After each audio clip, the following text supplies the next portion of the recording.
Basics are online. Slowly they should add on. We had seen the diagnosis, when to do a CT abdomen, when to do a CT chest, indications for CT brain, indications for FDG PET.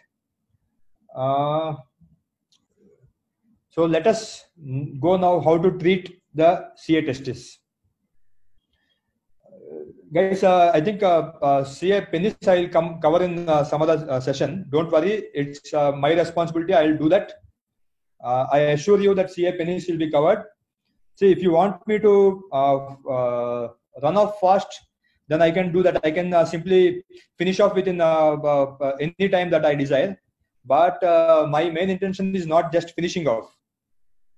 If my intention is not just finishing, if it's just for completion, I can complete anything. So I just want to make your mind clear. That's the main intention. Don't worry, but I will cover penis also.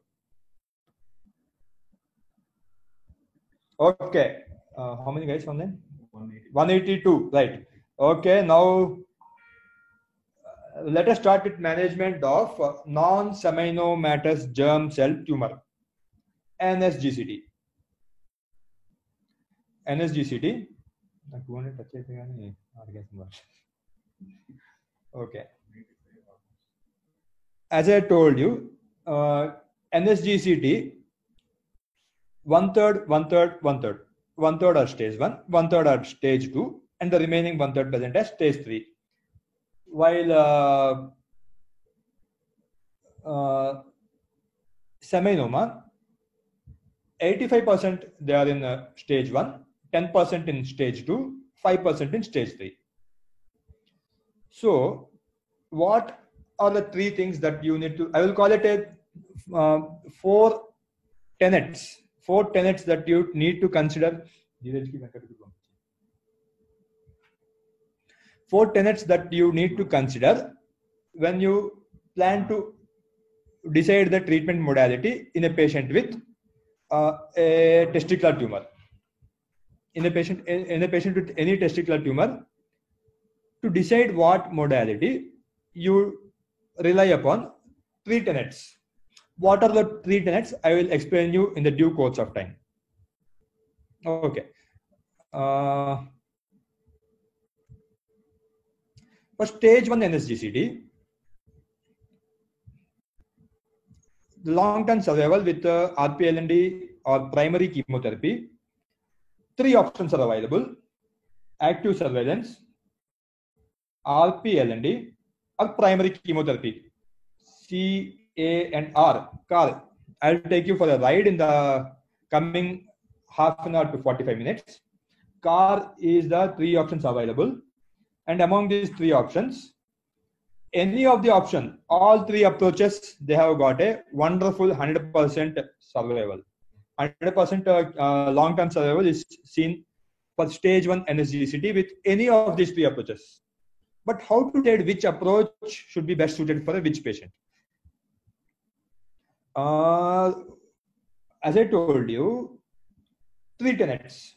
First, you see whether the patient is having a seminoma or a non-seminomatous germ cell tumor. Second, you stage the patient. Based on the staging, you decide which treatment to give. Stage 1, stage 2, stage 3. After staging, you then see what is the risk stratification. He goes into the good risk, intermediate risk, or poor risk. And after that, after the staging, I'm sorry, you don't risk stratify next. First, you see whether it's a seminoma or non-seminoma. Next, everyone, if you got a pen and pencil, please note down this one. First, you see if it's a seminoma or non-seminoma. Then you see if it's an, then you see the stage of the tumor, stage 1, 2, 3. And after staging, then you see what is the risk of occult mets. The most important thing, diagnosis, staging ke baad, what is the risk of occult mets?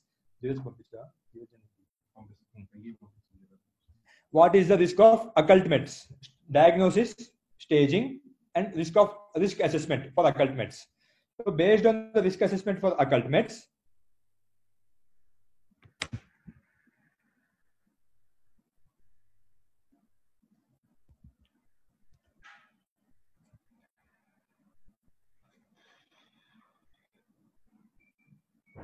Okay, based on the risk assessment for occult mets, if the risk is deemed to be higher for occult mets is something hidden. Mets is metastatic. Something that is hidden metastasis. If the risk is going more in favor of having occult mets, then you give chemotherapy. If it's less in the favor of having occult mets, then you don't give a chemotherapy. Okay, what are the factors that you need to consider when you want to see whether the risk is going in favor or against the occult mets? For a non-seminomatous germ cell tumor, mainly two factors: LVI, presence of lymphovascular invasion, or embryonal cell component. These two are considered to having to predict the risk of occult mets. LVI, 40 to 95% risk of occult mets, whereas predominant EC patient has got 30 to 80% risk of having occult mets. So, if there is no LVI and no EC, then the risk of having occult mets is only less than 20%. Occult mets is something that is not seen in the metastasis imaging. Visible mets is something that is obvious on the imaging studies. If it is visible on the imaging, then there is no problem. Patient will go into stage 3 automatically. Directly you go for chemotherapy. There is no doubt at all. Patient in stage 3, that is visible metastasis, only option is chemotherapy. Whereas invisible mets or occult mets, then you need to decide the risk factor. If it is having high risk, then you give chemotherapy. If it is not having high risk, then you consider other options. Other than lymphovascular invasion and embryonal cell component, the other factors that have been mentioned, and it is important for PGI, these have been mentioned in the Campbell. These 7 things. PGI exam are very fond of risk factors for occult mets in a non-seminomatous. The 7 things you by heart later on, important for those appearing for PGI. As I told you, you've got 3 weapons in the management of stage 1 NSGCT. They are CAR, I'll take you for a ride on a car, chemotherapy, active surveillance, or RPLND. Even in seminoma also it is CAR, but the RPLND is not an option, and you use radiotherapy because seminoma is a very, very radio responsive tumor. Seminoma, I would call it as a nickname, I would call it as a sweet tumor because it has got a better prognosis. It is sweet tumor because it is like semen. It melts like it melts like snow, or it melts like semen when radiation is given to it. And most of the seminomas are so sweet that they are diagnosed at a lesser stage. And most of the seminomas, even when diagnosed at an advanced stage, they are having good prognosis. 90% are good prognosis. In the IGCCCG, 90% are good and 10% are poor. So it is a sweet tumor, right? Among these 3 options of chemotherapy, active surveillance, and radiation, RPLND, let us see which option to suit for our patient. What is the rationale of using active surveillance? Rationale for using RPLND? These slides I had given you so that you go back and read, not now, but after you get your MCH seat. Now it is not required for you. This slide I had made just for completion's sake, so that even after you get your MCH, this will be useful to you. So, in a patient with stage 1 non-seminomatous germ cell tumor, the first step is you confirm the stage. Later on, you do a risk adapted strategy. Forget about this arm. You do something called as risk adapted strategy based on the LVI and EC component. If the patient is not having any lymphovascular invasion, then he will be considered as a low risk. If the patient is having lymphovascular invasion, he will be considered as a high risk. Patient having a lymphovascular invasion, if it is present. So basically, you do an orchidectomy and then you send the specimen. In the orchidectomy specimen, if lymphovascular invasion present, then you call it a high risk patient. If it is not present, it's a low risk patient. In a low risk patient, high risk and low risk, I mean in the terms of risk of having occult mets. One is diagnosis, two is staging.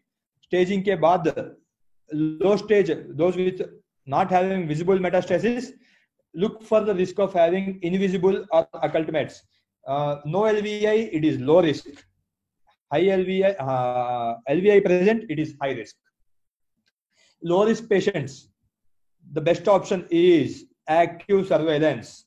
If the patient is not fit for, if the patient is not willing for active surveillance, apprehensive patient, then the next option is one cycle of BEP. I will tell what are the three drugs in BEP, but what is the MCQ important for you is that one cycle. Now, under due course, you will be understanding where you will use one cycle of BEP, where you will use two cycles of BEP. BEP, I mean BEP chemotherapy, and where you will use 3 cycles of BEP. Okay. If the patient is having low risk without LVI, best option is active surveillance. If he is having high risk, standard therapy is high risk, that is lymphovascular invasion patient, is give straight away one cycle of BEP. However, if the patient is not fit for BEP, you can consider nerve sparing RP-LND, or you can consider active surveillance.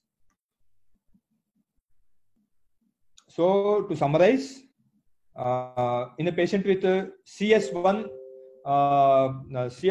clinical stage 1 non-seminomatous germ cell tumor, your treatment should be based on the risk adapted strategy. What is risk adapted strategy? Lymphovascular invasion, if present, it is low, it is high risk. In high risk patient, you give chemotherapy because there is a risk of occult metastasis.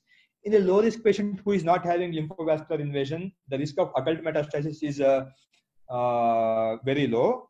And in these patients, giving chemotherapy is more harmful than beneficial. So put these patients on active surveillance. Low risk patients, active surveillance. High risk patients, one cycle of BEP. Okay. Let us go to CS1 NSGCT. I will cover later. 1S I will cover later. And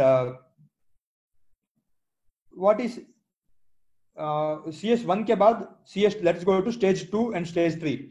Stage 2 has been subdivided into 2A, B, and C. A and B, they are categorized into non-advanced. 2C and 3, they are considered as advanced. 2C and 3, they are considered advanced. 2A and 2B, they are not considered as advanced. So the management will differ. So in a patient with stage 2A or 2B of non-seminomatous germ cell tumor, the most important predictors of relapse. In this patient, already he has got metastasis to the lymph nodes. So here there is no concept of occult mets. Occult mets is only when there is no obvious metastasis. Here there is no concept of occult mets. Here what you consider is that what is the risk of relapse. So in a patient with tumor less than 3 centimeters, the risk of relapse is low.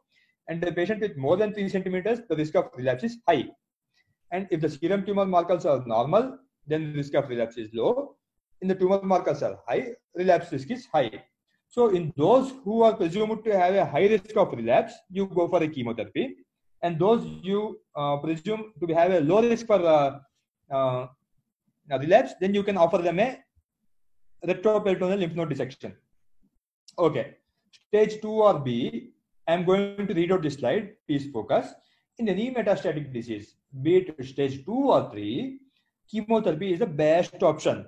Chemotherapy is the best option, except when the node is less than 3 centimeters, or when the serum tumor markers are within normal limits. That is, these have the low risk of relapse. These patients have a low risk of relapse.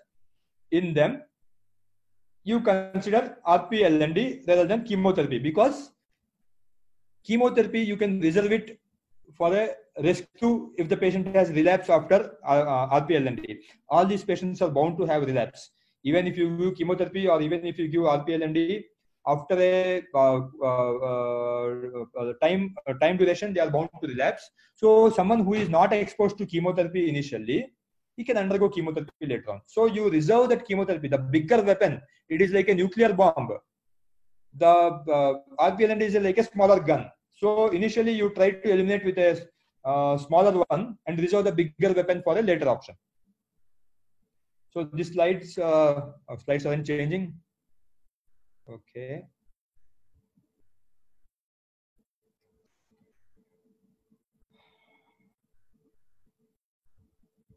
Okay. To summarize, for stage 2A or 2B, if the node is less than 3 centimeters and the tumor markers are normal, straightforward go for RPLND, which is the best option for stage 2A or B. If the node is more than 3 centimeters or the patient is having elevated markers, give an induction chemotherapy of 3 cycles of BEP of 3 cycles. In a stage 1, I told you only 1 cycle of BEP. Here I am telling you 3 cycles. Okay. So in a stage 2A, patient with normal serum tumor markers, patient with an elevated tumor markers, straightforward go for 3 cycles of BEP. If the patient is having normal markers, you can consider nerve sparing RPLND. You do a nerve sparing RPLND and you send the specimen for pathology. If the specimen is not showing any tumor and it is showing only reactive lymph nodes, then it means that it is N0. Then it has to be considered as stage 1 and the patient will be put on follow-up. However, if the lymph nodes that are sent for biopsy are showing presence of disease, then you need to give 2 cycles of BEP. So I am repeating again. Stage 1 NSGCT, best is active surveillance.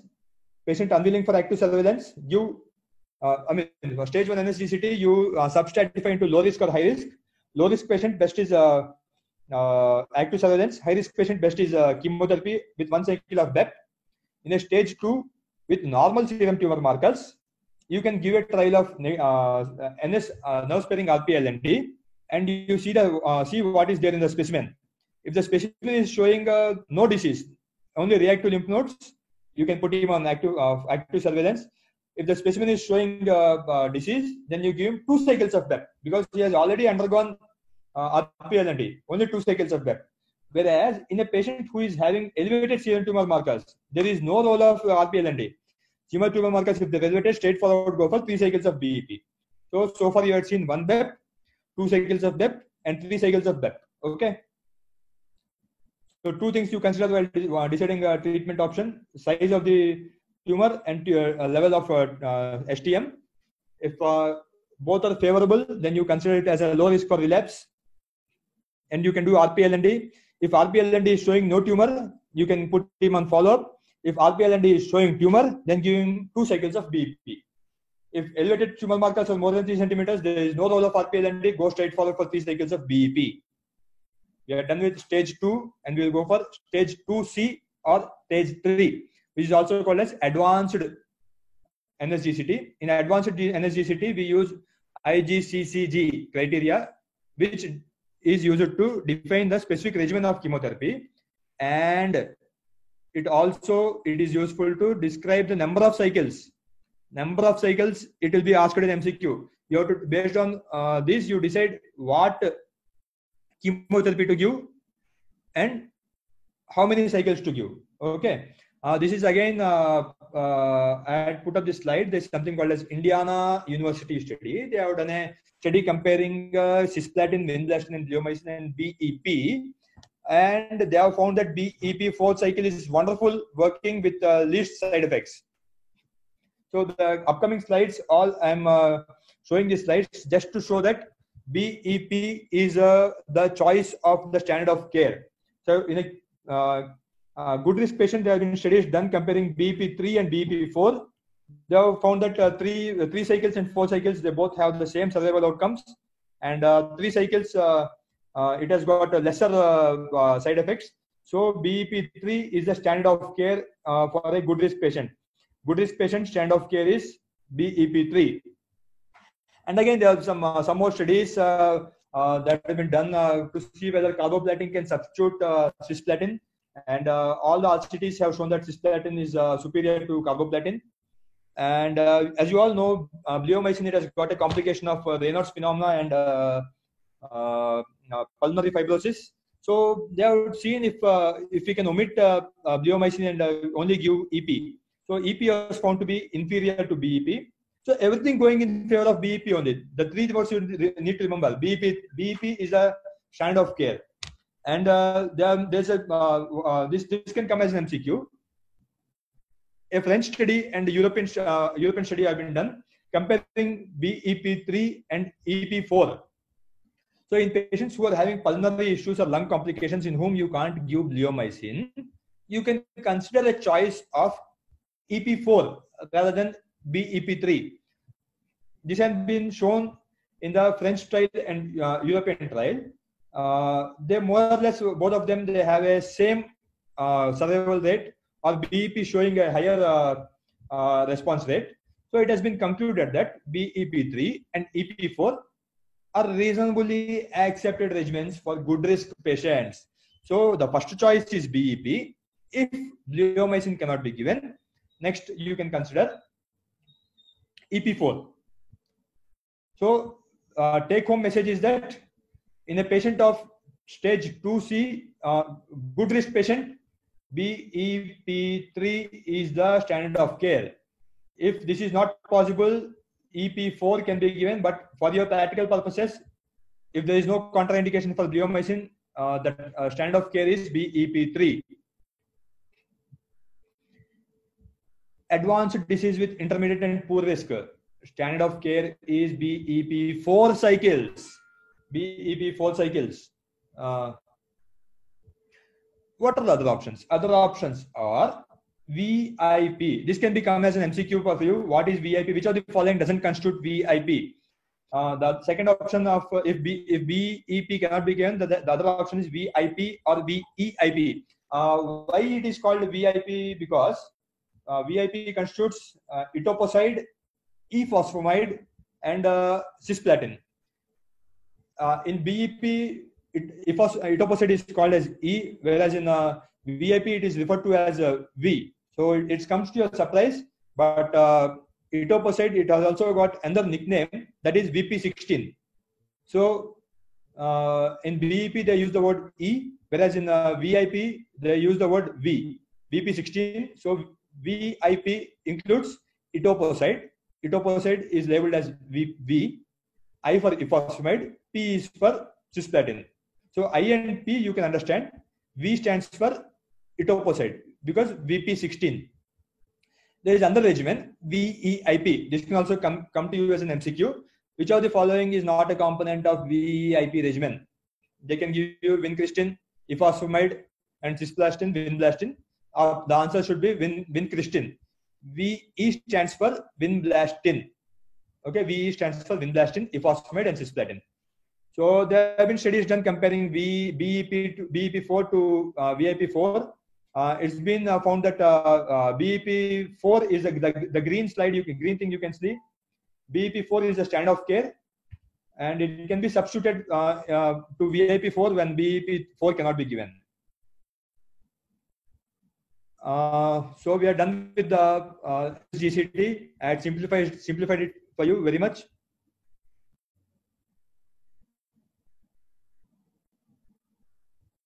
Let us see management of residual masses after chemotherapy. This is very important. I will summarize again NSGCT, don't worry. We have done the management of stage 1 to stage 1, stage 2A, 2B, and stage 2C and 3. We are done with this. Then after treatment, sometimes after chemotherapy, there can be some residual mass. How do you manage this residual mass? The assessment of this residual mass is done by the RECIST criteria. Response evaluation to chemotherapy in solid tumors is called RECIST criteria. The important point that you need to remember is that complete response is when the tumor mass is less than 1 centimeter. MCQ for you. Complete response is defined as less than 1 centimeter with normal negative serum tumor markers. Partial response, the tumor partial response is when the tumor is more than 1 centimeter, but the serum tumor markers have come to normal, right? Partial response is again two types, with marker negative and marker positive. In a marker positive, the partial response is the mass is more than 1 centimeter, but markers are elevated. Mass is more than 1 centimeter, but markers are elevated. Two scenarios you can have: partial response with normal markers, partial response with elevated markers. And the fourth option is disease, progressive disease, in which the markers are elevated and also the size of the markers are elevated and also the size of the tumor is also significantly increased. So what treatment to give in what stage? In a complete response, no treatment to be given, just follow the patient. In a partial response with negative markers, if markers are negative, it means that the occult metastasis is very low. So you can just do a surgery and remove the tumor, whatever is remaining. If the markers are positive and the tumor markers are elevated, or if the mass is very big in size and also with elevated markers, there is no role of surgery. It means that the risk of metastasis occult mets is very high. So in this patient, he is managed with the second line of chemotherapy. Second line chemotherapy. First line of chemotherapy is BEP. Second line chemotherapy, as I told you, VIP, VEIP, or TIP. These are the second line options. So after giving chemotherapy, you assess the response, complete response, partial response with negative, complete response, you follow the patient. Partial response with negative markers, you can go for the surgery. Partial response with positive markers or a progressive disease, you go for straight forward for a chemotherapy. Yeah.